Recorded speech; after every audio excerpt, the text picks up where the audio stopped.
Hello there, all my brother and sister orthodontists out there. There are three things I can promise you in this world. One, nobody knows what the economy has in store. Two, today we're going to have a great episode. And three, if you're not registered for the Orthopreneur Summit in September in Orlando, you're going to be missing out on the meeting of the year. So go to opsummit2023.com. That's opsummit2023.com and sign up today. And now, on to that amazing episode I promised you. Let's talk about the problem that you might be facing, which is over and over and over again, you keep running into the same problems.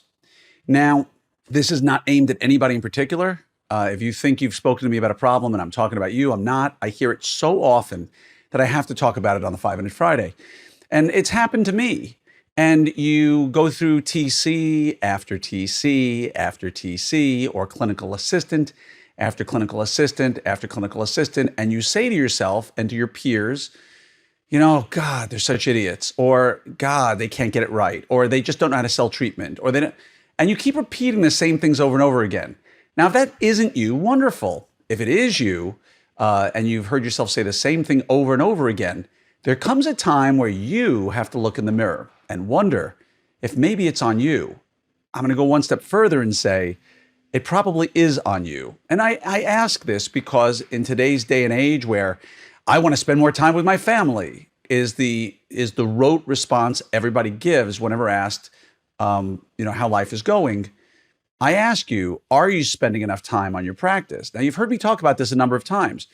Are you waking up in the morning, hopefully working out, having breakfast, running to the office, working, coming home, doing 30 things, and then maybe if you're lucky, late at night, you spend 15 minutes or half an hour working on something. And, weekends are for family, Saturday nights are for, Friday night or date night. And, are you putting the time in you need to for your practice? Now, I think I've mentioned this before on the podcast. Years ago, I heard Rick Pitino, many years ago, I'm talking close to 30 years ago, he had a series of 10 things that you should do to be successful. And I used to be really into these things. It was before the days of podcasts. And I would listen to Zig Ziglar and Wayne Dyer and all the big names that are out there. I'd listen to their series, even Frank Spears, 10 CDs on occlusion. I had a 30-minute ride. I listened to that one over a few months. But he used to say, you do rules 1 through 9, and there you probably can find them online somewhere. But rule number 10 was to continue doing what you did from 1 through 9. Now, for some of you out there, you're in the early stages of your practice. You're trying to build something, and it's you and one assistant or 2 people or 3 or 4 or even 5 people in your office, and you're developing your culture, you're developing your vision, you're developing your systems within the team, and that's great. And hopefully, you're putting a lot of hard work into this, and you're clarifying your vision, and you're putting out systems and policies the way you need to, and you're making sure everybody's well-trained and someone owns them. Okay, that's really important. And that you're putting in the time, energy, and effort to make sure that your office runs the way it should. And then there's that second stage, the stage where a lot of people are in, because I hear it all the time. Oh, I'm growing, man. I'm going to build a second office. I'm going to build a third office. I'm going to scale. I'm going to bring in an associate. And all of a sudden, they've been making a few bucks, right? Maybe you've got $1.5 million, $2.5 million practice. You're doing it on 55% overhead. It doesn't take a math genius to realize you're a top 1% earner at that point. You're taking great vacations. Maybe you live in a nicer house or nice car. Maybe you're putting a ton aside into retirement. But now you've gotten fat and lazy, and you have all these visions of the things you're going to build. But at the end of the day, are you willing to put the same time in that you put in when you started? Like Rick Pitino says, are you willing to repeat steps 1 through 9 over and over and over again? Or is it I'm on cruise control, I'm just going to, it's not going to be that much work. And that's where people fail.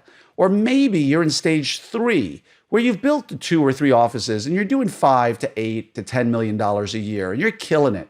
And everything's great. And now, it's time to slow down a little bit. I've got a money-making machine. It's going to just keep doing its thing. Now, I will tell you, I know people in all 3 areas, the startups, the growing, and I'm going to scale, and the I'm killing it, and it's just going to keep on going forever stages. And I know people in all 3 of those stages who've come to me and said, yeah, I'm down. No big deal. Yeah, it's a big deal. You need to focus much more on your policies, your systems, your culture, and your vision, and make sure that you personally are not the problem. Because the day you buy into your own legend, the day you buy into the concept that what you built is indestructible, is guaranteed the day that you start to crash. Guaranteed that's the day the decay starts to kick in. And your $2.5 million practice is going to stay at 2.5 or 2.2 or 2.1. And at the end of the day, you're going to sit there and say, oh, no, it's good. I'm just going to stay there. But as the old saying goes, if you're not getting bigger, you're getting smaller. And inflation is eating what you've got. So the takeaway message from all of this is no matter what stage you're in, you must fight the natural tendency or the urge to simply say, I'm doing good. I'm good enough. It's fine. Because you can always do better. Now, that doesn't mean make more money. That means you can lower your stress. You can spend more time doing the things you love doing. And again, that's another soapbox moment we've had, the things you enjoy doing. Going home and playing with kids for 4 hours, you can convince yourself that that's what you're all about. But studies would say that long-term, you're looking at a crash and something bad's going to happen. Develop what it is you love doing and do it, and focus on your practices. Develop them. Make them stronger every day. Think of it like fitness. If you stop working out and you got the body you want, you think it's going to stay there? Probably not. You got the practice you want. You think it's going to stay there? Probably not. Your team is looking for you for guidance and culture and vision. Don't ever let them down by sleeping on your laurels. All right? Much love to each and every one of you. Again, please go to opsummit2023.com. Sign up for Summit now. I'm going to be giving you a lecture that's going to get you 50 to 100 hours of free time a year by showing you how to integrate artificial intelligence into your life in a way that actually works and actually can avoid the need to get other people in your life. So smaller circle of team, more production, way more free time. Go to opsummit2023.com. We've got some amazing speakers going to help you live your best life. Love you all and take care.